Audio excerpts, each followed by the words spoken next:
오늘 여러분의 꿈은 무엇입니까?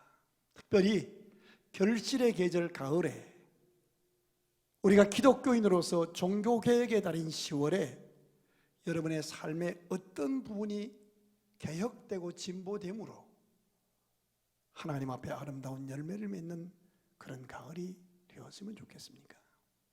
오늘 설교 제목이 바꾸고 싶은 내 삶입니다.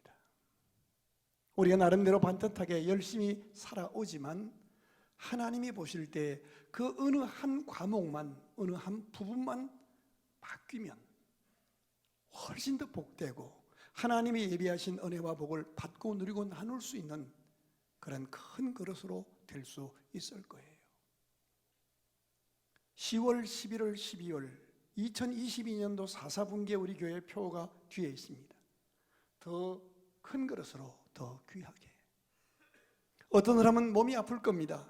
그래서 움츠려드는 것이 아니라 더 하나님의 품을 파고들어서 더 큰 믿음의 그릇으로, 그동안 감사하게, 그동안 건강하게 살았던 것을 더 감사하고, 어떤 사람은 사업에 실패했을 거예요.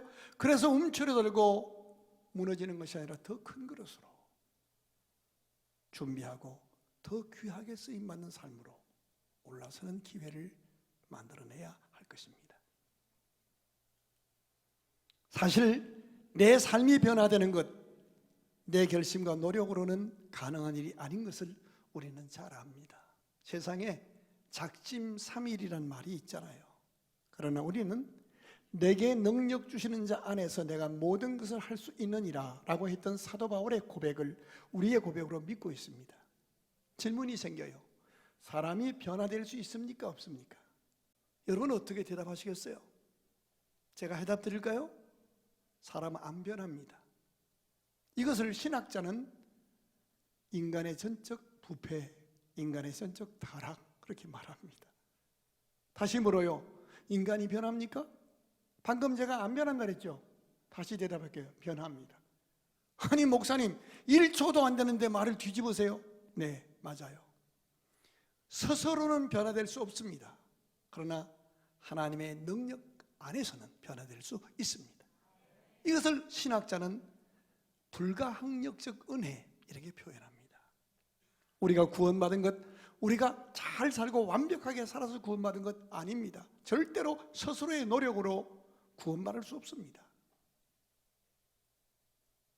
그러나 전적 타락하고 전적 부패한 구원받을 수 없는 우리이지만 하나님의 불가항력적인 은혜, 예수 그리스도의 죽으심과 부활과 성령의 은혜로 우리가 구원받습니다. 그리고 우리가 덕스럽지 못했던 우리의 삶, 미성숙했던 우리의 어떤 부분들이 변화되는 건 역시 우리의 결심과 우리의 노력이 아니라 하나님의 은혜 가운데 다듬어져서 변화되어 갑니다. 불가항력적인 하나님의 은혜입니다. 그리고 언제가 이 세상에서의 삶을 마치고 하나님의 품으로 돌아갈 때 역시 우리 힘이 아니라 성령의 능력으로 신령한 몸으로 부활해서 영광의 하나님 앞에 서게 되는 영화를 누리게 될 것입니다. 이 또한 하나님의 은혜입니다. 인간은 변하지 않습니다. 그러나 예수 그리스도 안에서, 성령 안에서 변화될 수 있습니다. 질문이 생겨요. 목사님, 말씀 인정하겠는데 목사님 모르셔서 그렇지 우리 남편 저 사람은 도무지 안 변합니다. 그래서 죽을 것 같습니다. 아니에요. 하나님이 이렇게 대답해 주실 거예요. 딸아, 나도 네 남편 때문에 힘들다. 나도 아직 변화를 못 시켰는데 네가 원하는 시간에 네가 원하는 만큼 변화 안 된다고 힘들어하니 마음 내려놔. 그럼에도 내가 변화시켜 가고 있으니까 때가 되면 변화될 거야. 우리 옆에 분하고 인사하십시다. 나를 좀 기다려 주셔요. 시작. 누가 지금 이렇게 항변하고 싶어 하는 표정을 지어요. 기다리다 죽겠어요. 내가 아주. 우리 교회는 개척할 때부터 핵심 가치 두 성경 구절을 잡았습니다. 첫째는 사도행전 1장 8절입니다. 너희에게 성령이 임하시면 너희가 권능을 받고 예루살렘과 유대와 사마리아 땅끝까지 이르러 내 정인들이라. 여기서 중요한 단어가 땅끝이라는 단어입니다. 내가 오늘 있는 바로 이곳, 여기가 하나님이 내게 주신 축복과 은혜의 땅끝이라는 땅끝 사상입니다. 다르게 적용하면 오늘 여기서 행복하지 못하면 어디 가서도 행복할 수 없다는 사실입니다. 오늘 여기서 행복하지 못한데 다른 데 간다고 행복하겠어요? 아닙니다. 초막이나 궁궐이나 내 주 예수 모신 곳이 그 어디나 하늘나라, 땅끝입니다. 또 하나는 내가 그 땅끝에서 예수 믿고 그 믿음으로 말미암아 하나님의 능력과 사랑으로 하나님의 구원이, 하나님의 축복이 내가 속한 공동체에 임하는, 즉 축복의 통로로 쓰임받으며 사는 꿈입니다. 어디에서든지 하나님의 은혜를 받고 하나님의 능력으로 복된 이웃으로 축복의 통로로 쓰임받으며 사는 삶, 이것이 우리 교회가 개척해서 붙들고 온 핵심 두 가치입니다. 이점에서 질문이 생겨요. 여러분 가문에 며느리나 사위가 시집 오거나 장가 들어와서 사위가 됐습니다. 며느리가 됐습니다. 그 며느리가 조심스럽게 여러분에게 질문을 했다고 칩시다. 아버님, 제가 시집 와서 보니까 이 댁이 기독교 가문이라고 들었는데 저는 잘 몰라서 그러는데 교회는 어떤 곳이에요? 라고 사랑하는 며느리나 사위가 질문한다면 여러분은 교회는 이러이러한 곳이야 라고 무엇이라고 어떻게 설명해 주시겠습니까? 우선 교회 공동체의 구성원들을 생각해 보십시다. 교회가 구성될 때 사람이 구성되는 거잖아요. 교인을 받아줄 때에 인성검사하고 신원조회하고 자질과 능력검사하고 심리검사해서 합격된 사람들을 받아들인 것이 교회인가요? 아닙니다. 수고하고 무거운 짐진 자들아 다 내게로 오라, 내가 너희를 쉬게 하리라. 오묘하신 하나님의 섭리와 사랑, 그 은혜 가운데 있는 모습 그대로를 받아주어서 자신 손으로 등록하면 교인으로 받아서 한 공동체를 이루게 되었습니다. 그러다 보니 그 교회 속에 출신 구분도, 믿음의 성숙도도, 각 사람이 추구하는 가치관도 다 다릅니다. 심지어는 교회에 출석합니다. 목사의 신앙적 지도를 받고 있습니다. 그러면서도 목회자는 어떠해야 하는지를 성경으로 정리하는 것이 아니라 자기 철학을 따라서 목사는 이래야 한다, 교회는 이러이러해야 한다, 성경이 가르친다가 아닙니다. 자기의 철학, 자기의 경험 위에다가 교회론을 만들어낸 겁니다. 그러니 한번 질문할게요. 여러분, 목회자가 될 때에 목회자의 가장 본질적 품성, 덕목이 뭐일까요? 뭐 여러 가지가 중요할 겁니다. 이제 제가 은퇴를 하고 저희 교회를 섬길 이대 목사님이 왔을 때 여러분이 가서 어디 가서 소개할 때 우리 목사님이 똑똑한 사람이야, 뭐 학교를 좋은 데 나오고 미국서 박사학위 받고 이런 거를 자랑할 겁니까? 아니면 우리 목사님 키가 1m 83이고 너무 잘생겼어, 이거를 소개할 겁니까? 다 중요하겠지만 목회자의 품성적 본질 가운데 40여 년을 목회하고 느낀 것은 성도의 허물을 용납하고 품고 갈 수 있는 제사장적 가슴이라고 저는 느낍니다. 새로 젊은 목회자가 왔는데 몇 년을 겪어보니까 똑똑하고 젊은데 성도들을 따뜻하게 품에 안고, 법이 있는 사람도 법 없는 사람도 헬라인도 유대인도 품에 안고 가는 제사장적 품을 가진 목사입니다. 나는 그것이 제일 중요하다고 생각합니다. 성도를 품고 갈 수 없는 목회자라면 과연 행복하게 교회를 섬길 수 있을까요? 이것을 입장을 바꾸어서 성도 생각해 봅시다. 여러분, 어떤 직분자, 성도는 이래야 한다, 직분자는 이래야 한다, 여러분 어떤 기준을 가지고 계셔요?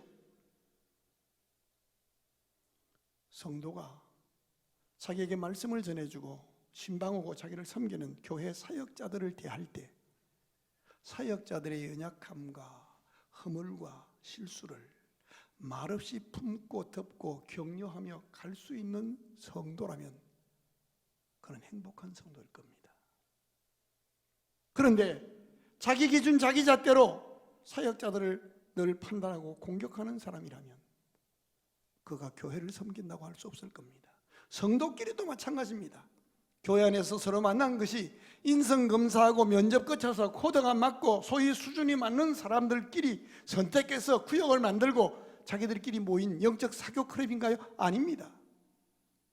청량할 수 없는 하나님의 섭리와 사랑 가운데 우리가 만났습니다. 때문에 서로 함께 일을 하다 보면, 함께 교제하다 보면 상대의 성격적 허물이, 상대의 능력적 허물이 보이고 상대의 덕스럽지 못한 언행 때문에 화가 나고 시험 들 수도 있습니다.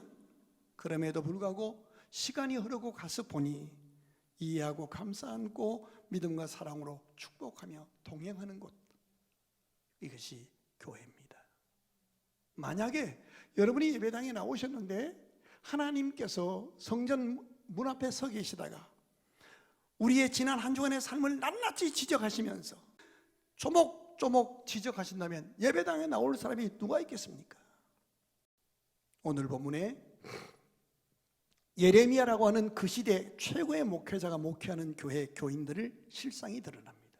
여러분, 예레미야처럼 훌륭한 목회자가 목회한다면 그 교회 교인들은 100%가 성숙하고 자랑스럽고 시대적인 축복의 모델이어야 하는데 전혀 그런 모습이 아니었습니다.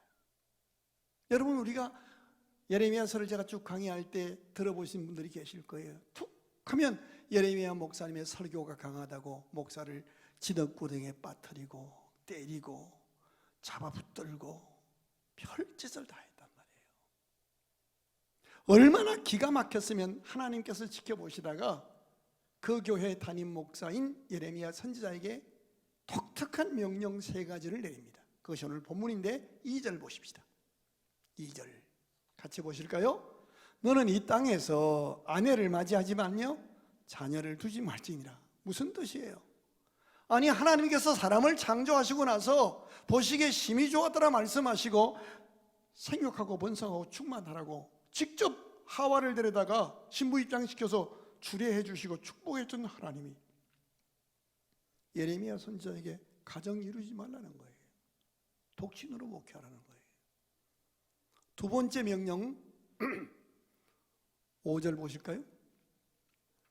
여호와께서 이같이 말씀하시되 초상집에 들어가지 말라, 상가집에 가지 말라는 거예요. 그 다음에 계속 내려가서 보면 8절에 보면 잔치집에도 가지 말라는 거예요. 여러분 생각해 봐요. 목회자가 사역을 감당하기 위해서 독신으로 하는 것까지는 이해를 해요.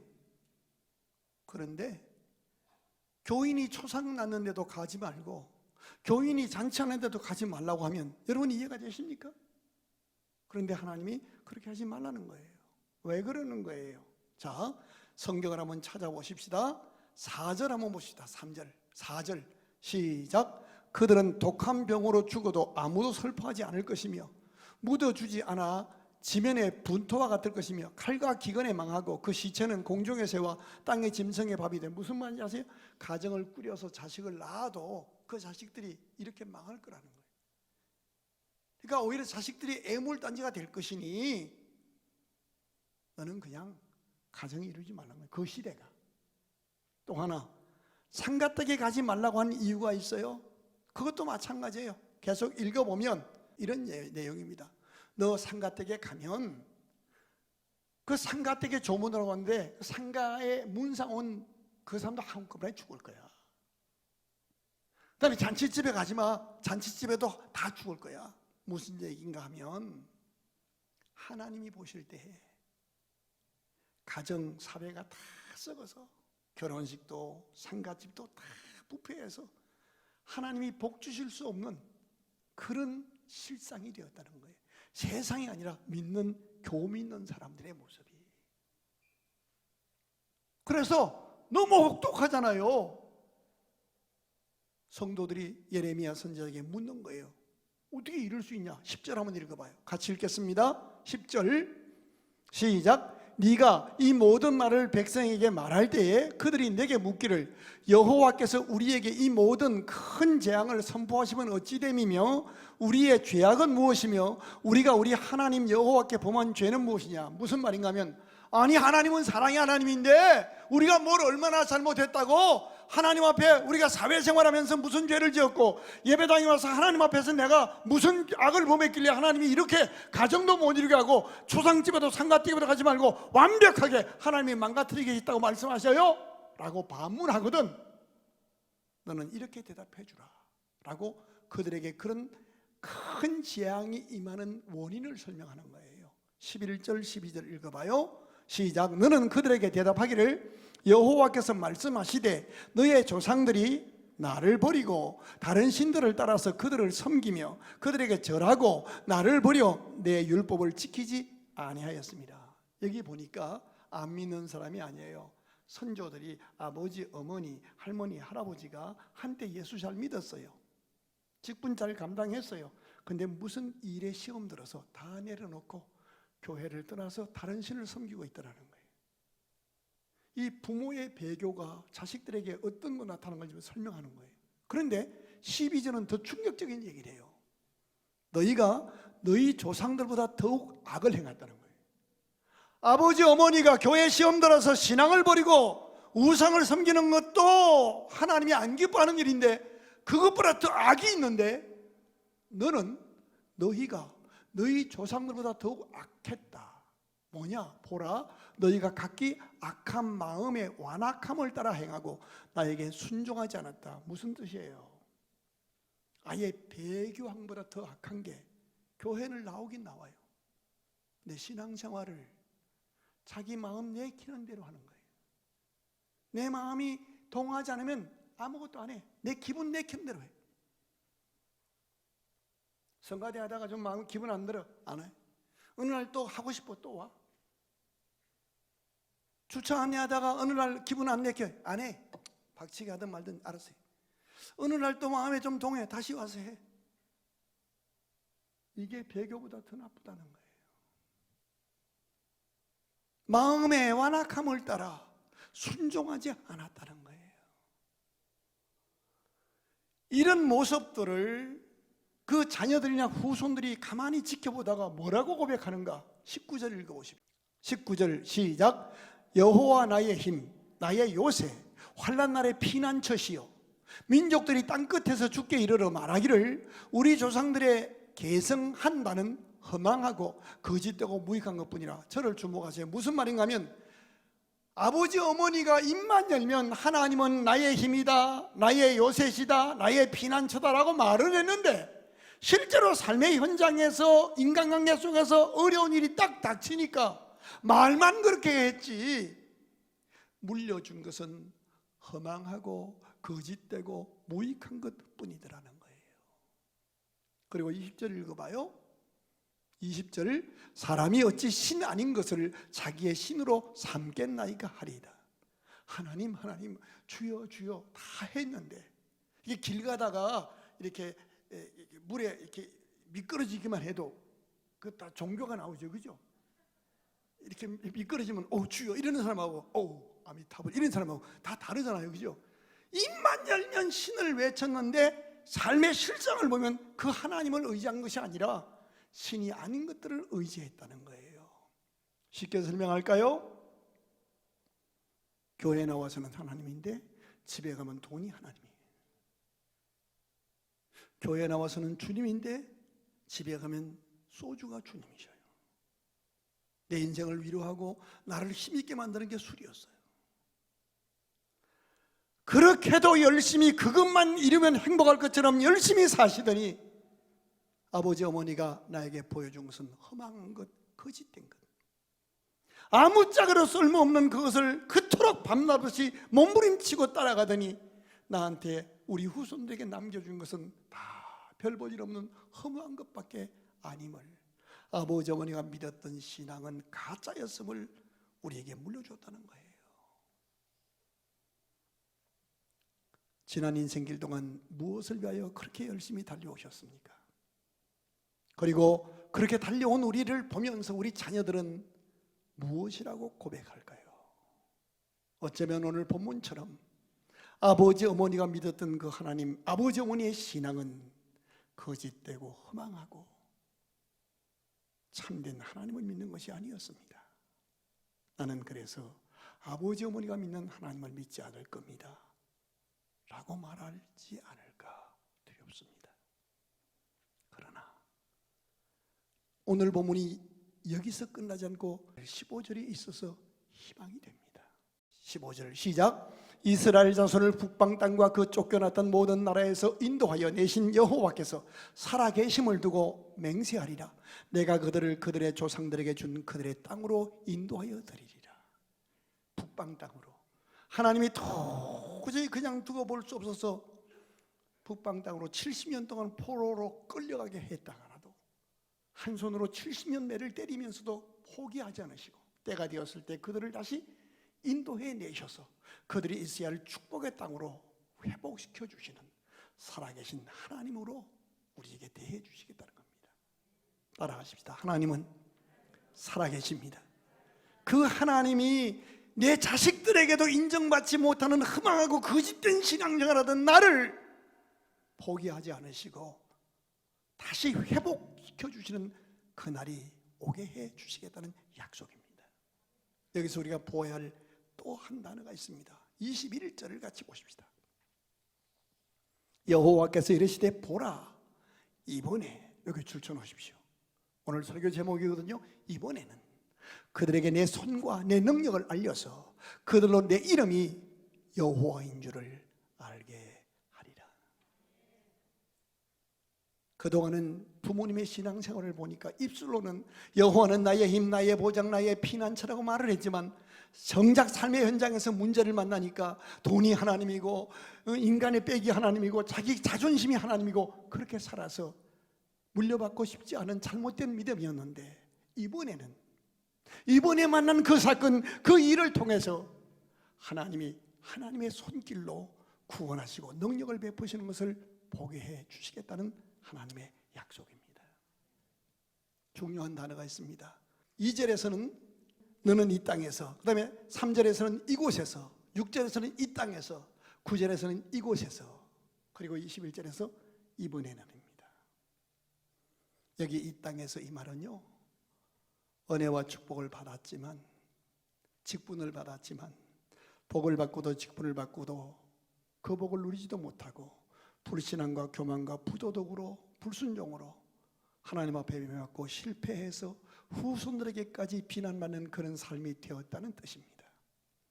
사람들은요, 실패의 현장, 상처받은 과거나 현장을 떠나고 싶어 합니다. 그러나 떠나는 것이 축복받는 것은 아닙니다. 피하는 것이 다시 사는 길은 절대로 아닙니다.